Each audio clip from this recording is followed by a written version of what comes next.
Hey everybody, I'm Nick with Rogue Overland, and this is another episode of AdventureRigs. Today I'm here with Jackson and his 2002 solid axle swapped Nissan Xterra, and we're going to give you the details on the build.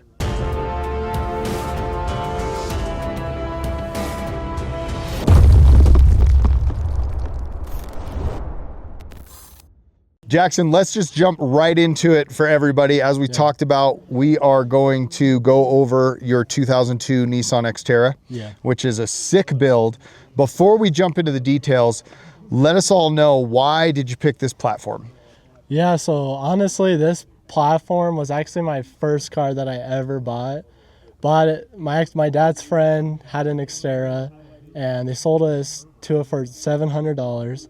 Wow. And at the point I was 16 years old, and eventually I was just driving it to school and whatnot, and eventually I just fell in love with the platform, started digging into what can I do to it, and obviously I wasn't born when these started coming out, so I wish I was, because I love the platform so much, and unfortunately, a lot of businesses have, gone out over the years. Yep. But I actually sold my yellow one that I had a few years ago, and I ended up buying another one just because I love the platform so much. And I think why I picked it the most is just because it's so unique these days, right? You have the Toyotas, the Lexus, you have the Jeep, and I really did want a GX 470, but I got this for a crazy deal, so I knew I just had to go back to it. So I love it. And it's interesting you say that, it was your first car, because here I am, I've been in the Nissan community for so long. I've seen so many events come and go, Canvas, Gone Moab. I've seen the different companies come and go. Niztec isn't around. I believe Rugged Rocks recently went out of business. So it's really cool to see this next generation of Nissan enthusiasts come up. So that's neat. Now, tell me, let's just jump right into this thing. Okay. So just the suspension. Let's just get into the good stuff. Tell us about the suspension. Yeah, so I bought this car basically fully built. So me going from having an IFS system, basically stock, to this was a whole completely new game. So what I have right here is a solid axle swap from Calmini. And then I got the Fox, I believe they're 2.0s. We got the Dana 44 out of a 1984 Jeep Wagoneer. Nice. I got so that's for suspension in the front, and then in the back we got just Bilstein, Adeleaf, Calmini shackles. And the thing I was noticing when I was crawling around under this before we started filming is you've got the spring under, which is nice. It's a lot more stable. You don't get that axle wrap. What leaf pack is that? I believe it's I'm not sure, honestly, because I tried finding out what it is, but I saw some I think it's just Nissan, honestly. Yeah. I think they just added a leaf and. Gotcha. Because it looks to me like a Nissan leaf pack. I wasn't 100% sure though. So okay, so maybe a Nissan leaf pack with an added leaf, and then probably a bigger shackle to give you that lift in the back. Then, okay. Now, as far as let's just kind of stick with that suspension, and let's jump into the drivetrain then. Is what do we have going on in the axles? Give us gears and if it's open or locker, and then also let's talk about your transfer case, because you've got a solid modification there too. Just want to take a quick break here to let you know that if you are enjoying this video, smash that like button, consider throwing a comment below, share it with your friends, and make sure you hang out till the end, because Jackson's going to be telling us about the best place that he has ever been camping. Yeah, so I got ARBs in the front and the back. We got the crawler gears, I believe it's Calmini, and that's a 4-to-1. Okay. In the front, it's a it's not a Calmini. What is it? Gosh, let me think. I have it on. Was it Yukon? Yeah, Yukon. I think you were saying earlier. Yeah. So it's a Yukon. I'm still trying to get familiar with the build. All good, man. And then in the back is a Nismo. I think it's a 5.143. Yep. Yeah, 513 gears. Yeah. Okay, gotcha. And then we got chromoly axles. They are cryo treated. I actually never knew what that was. Okay. But I think it's to make it last longer. Stronger, yeah. Yeah, stronger and then whatnot. And then we got Warren hubs, And then I think that's it. Okay, Yeah. nice. I've run, and I hope I'm not spitting into the wind because I know we're going wheeling tomorrow, but I run the chromoly axles as well. And I will say that if, you know, we have such little power relative that as long as you're paying attention, it seems to be a pretty solid setup. As far as being robust for being out on the trail. Yeah, for sure. And then those crawler gears, they make a world of difference. Dude, it's crazy. Like because this is a 5-speed, so when I go into first gear in the 4-low, like it's insane. Like I was like shocked with my buddy because I was going like downhill and like no braking, the car wasn't dying, and I was like, dude, this is like crazy. Like I didn't even know it was possible. Dig it. Yeah, dig it. It's one of the first mods I did to mine. I kind of way back in the day, I did, you know, like the poor man lift, which is just 1.5 inches. And I did some sliders. And then the next thing I did was the crawler gears. And it made such a big difference with being able to be, let's just say, precise on the trail. You know, you could be finesse things a lot more. I recommend that mod to anybody really looking to do anything off-road with these. So, okay, awesome. And then now let's jump into, so that's kind of drivetrain, got the lockers, crawler gears, awesome. Geared down to 513, which is what I think most of us are running there.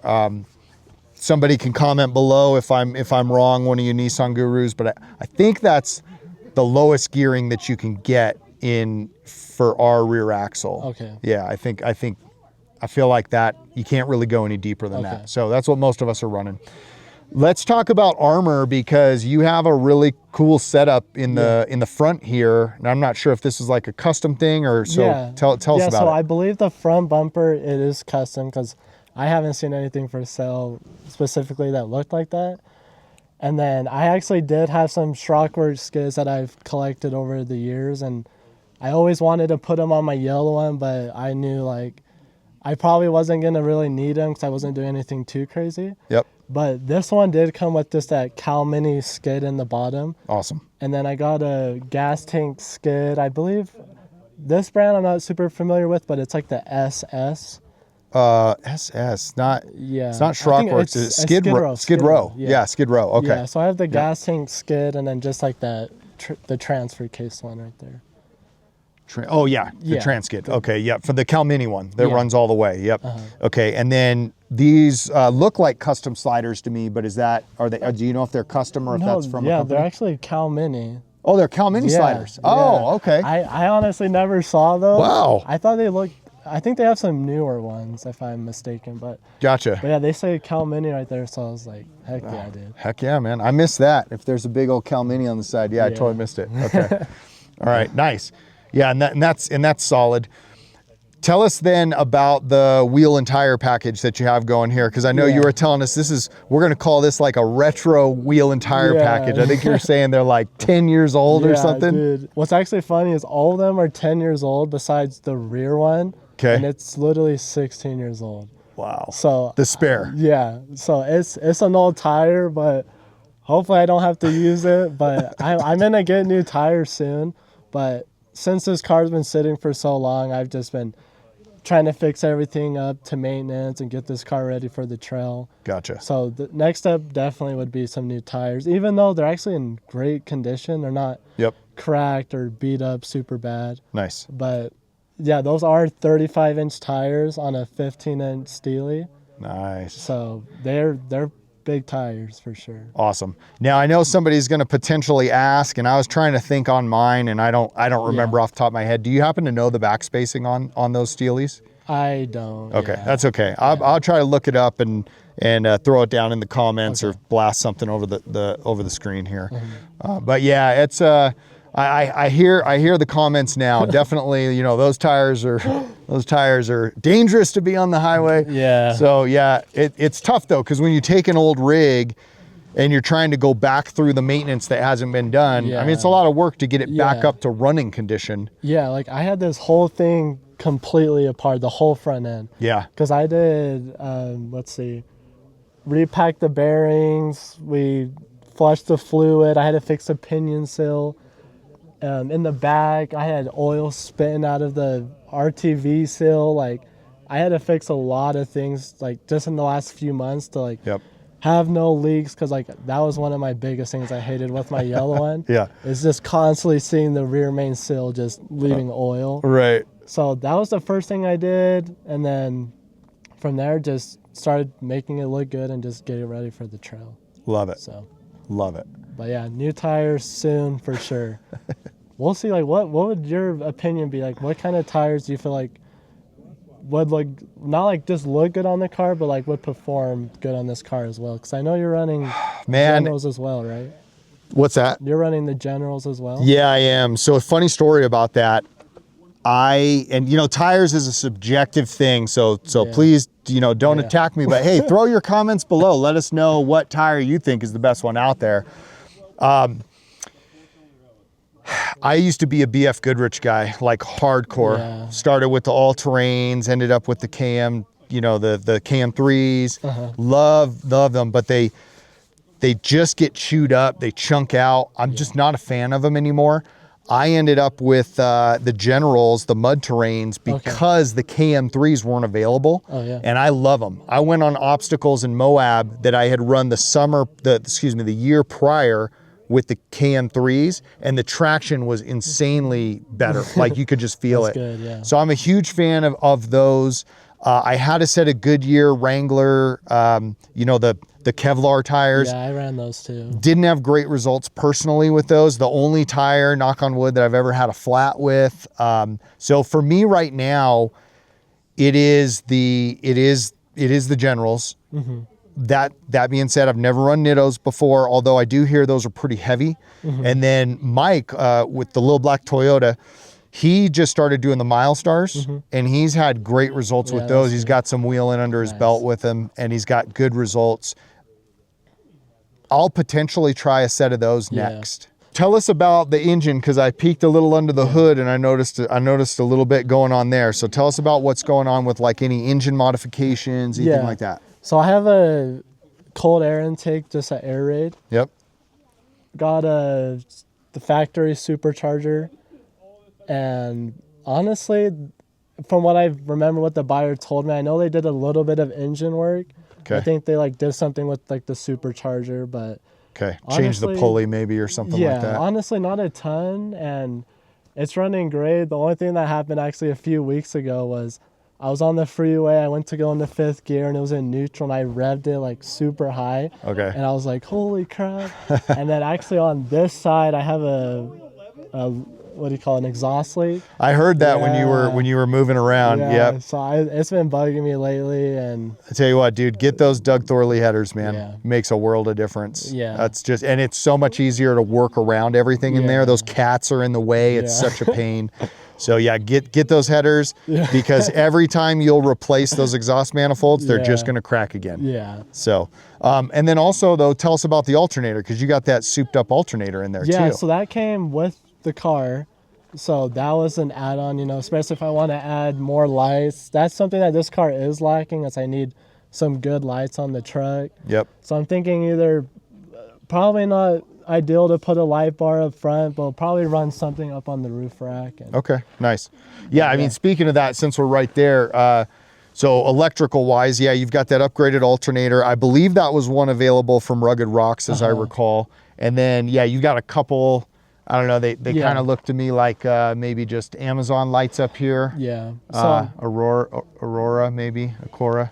Yeah, so on my old Xterra, I changed out every bulb in the car to LED. Oh, nice. And then I did the same thing with this one. Okay. But on the interior, the LED bulbs, like they would always stay on when the car was actually off. So I hated like seeing the light barely on in there. Yep. So I ended up just going back to like those like yellow halogen ones. Gotcha. Okay. But yeah, lights for sure will be another step here in the future. Okay. And what winch you got? Is it just like a Warren winch tucked up in there? Yeah, so it's a Warren winch. It's 9,000 pounds rated. Okay. I do, from what I've heard lately, is like take that cable out and put a synthetic rope. Absolutely. I've already, people already told me stories, and I'm just like, geez, those stories sound crazy. Yeah. And that's another thing. I'm probably trying not to use it. Just because it's old and I don't want anything, you know, sling it back into me or hit something. So yeah, you definitely want to get trained up on the winch use. And then the other thing is, yeah, that I mean, again, comment below if you can think of something. I can't think of any negatives to a synthetic winch line because one, you're going to drop a ton of weight up front. It's way lighter than the wire. Sure. And then two, yeah, you get more, like if that line breaks, you get more of the energy just kind of releasing as opposed to getting flung back. Yeah, it just drops. So definitely do that. It's just a win-win across the board. Tell us about the interior. Anything in there going on? Navigation? Any upgrades? Yeah, so I personally like to keep my car like, it came with like a lot of stock features. So I got like the Xterra seat covers, the floor mats. Oh, nice. And I didn't actually have that. I didn't have any of that in the yellow one. Okay. I have like the pull cover, and then I just recently found someone selling a OEM mat for the back. Yep. So I like to honestly keep this car more stock and clean. Nice. I really do try to make everything look clean and organized in the car. Yep. But as of right now, just since I got the car, I'm just using Onyx. And yeah, not a ton going on in the interior. Okay. I do got the saggy headliner just like my old one. Yeah, I had to replace mine like, too. if I wear my hat, it hits, but when I don't, it's fine. Yep. So I got to do that. That's another thing. Gotcha. Yeah, I run the same way as you. I like clean interiors, and Onyx doesn't support this show, but reach out if you guys want to get involved. I have switched to Onyx. I still use Gaia. Mm-hmm. I mean, I use multiple because we're leading runs a lot. So I kind of have backups and things like that. But man, Onyx is it's really functional. And so you just have it on your phone, and my interior looks almost stock, same as yours. Yeah. I'm just navigating off my phone, and then I have the radio, the ham radio mounted, but that's pretty much it. I did notice in the back though, you are running some type of air compressor in there, right? What's going on there? Yeah, so I have a ton of Milwaukee stuff at home. Okay. So this car is kind of cool because it's red. So I got like a couple of pack out kits, and I got a compressor with a strap down. They have like the factory mounting points in there. Yeah. So I cut the mat out a little bit, and then I just slinged it over and hold it down. Nice. Then I got a couple 12-0 M18 batteries. So yeah. And so you're running a Milwaukee compressor. Yeah. Oh, all right. Yeah. What's powering your lockers then? So I have a ARB up here, just like it's the little small one. It's just the locker. Yeah. The CK, it's like smaller than the CK12. I can't remember what it is, but I know what you're talking about. Yeah, I tried to find out if I could like do both, like use the air lockers and then like a compressor as well. Yeah. But I didn't find any luck doing that. Okay. So I ended up just using that for now. That's cool. So you use that to air your tires up. Yeah. Yeah. Awesome. Yeah. Okay. And hopefully we'll see. I know what are you running again? You have the ARB. I've got the ARB twin now. I used to have the one in between yours and mine. It's just a single. But with the bigger tires, it's just nice to have the twin. Just airs things up a lot faster. Yeah. The thing I really like about this build is it's simple. I was talking a little bit, following some of your stuff on social media, and before we met up, and one of the comments I saw is somebody talked about how clean they thought the build was, right? And I want to like give away my old manness here, but I mean, it was a little bit more of a vulgar way to say it, a little negative about people that put more stuff on their rig, but I do dig how clean your rig looks. So something that people might be interested in is what do you do for your camping setup? Yeah, so honestly, you might have heard this in other forums, but like you have a custom roof rack, and the only one that I can find these days is the Gobi rack. Yes. And for a rack for this car is like half of what this car is worth. Right. So I personally wanted to do a rooftop tent. That still might be an option because I have seen people run it on the stock roof rack and it's been fine. Oh yeah. And honestly, right now for camping, I've just got a tent, blow up mattress, just like the super thin ones. Nice. And I like to use this car like for off-roading and to throw the dogs in it.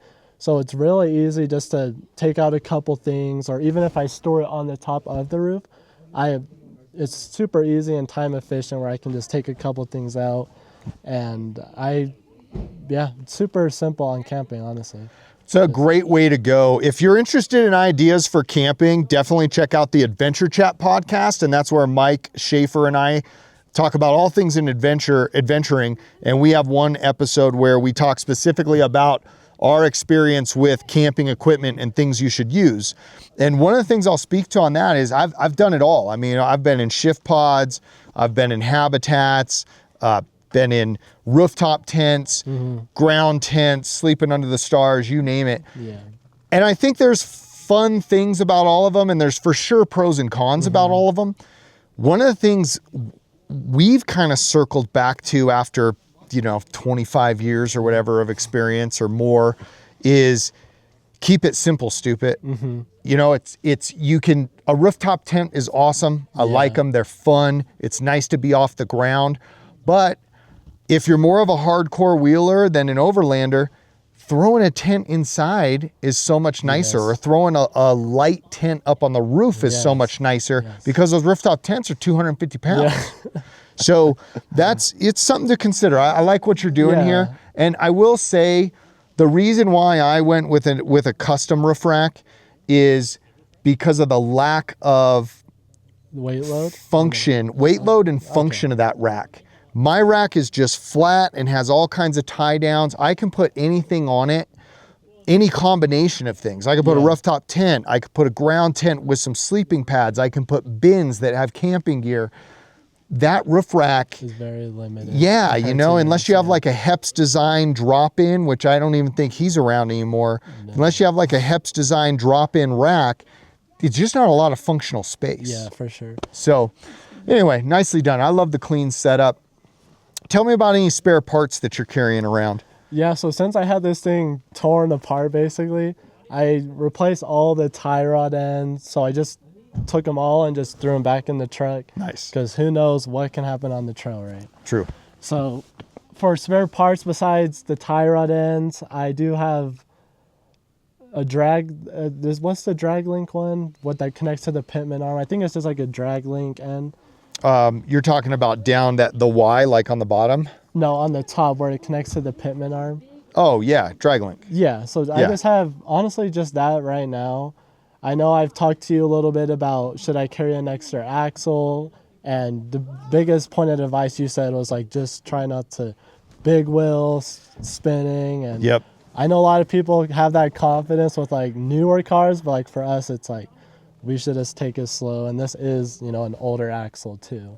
Yeah, and it's all driving style. I mean, if you're in the Midwest, which I haven't had an opportunity to wheel out there, it's on my list. Yeah. There's a lot of mud. You have to have momentum. But for us in the Southwest, wheel spin's generally a recipe for disaster. Yeah. What Nick Schulte and I do, Nick has the silver SolidAxleSwap Xterra, is if we're doing a really hard remote trail, we'll carry one spare axle set up between the two of us. Okay. Nice. Because the hope is that both of us aren't going to bust an axle. Yeah. And if you bust one, you can run your locker. Hopefully we can still get out, get home. Yeah. So it comes down to that. I think in the remote scenarios, like when we ran Rubicon, carry a spare axle. Sure. But if you're just doing a trail like we're doing now, that's an hour from your house, we're going to be able to get you off the trail, get you home, get some spare parts. Yeah. So I think the biggest thing with us is the steering. Like you said, it's not a bad idea, even though this is a beefy setup. Yeah, it's not a bad idea to have those tie rod ends. And then I carry like spare belts. Okay, yeah. And a couple spare hoses, just in case, like I have a complete hose setup for if any of the coolant hoses go out. Yeah. I can replace it. Any belt that might go, I can replace it. Yeah. That's the kind of stuff. Into that. Let's talk about future plans. What do you have for any future plans for this build? I know tires are high on the list. Tires. What else do we have going on?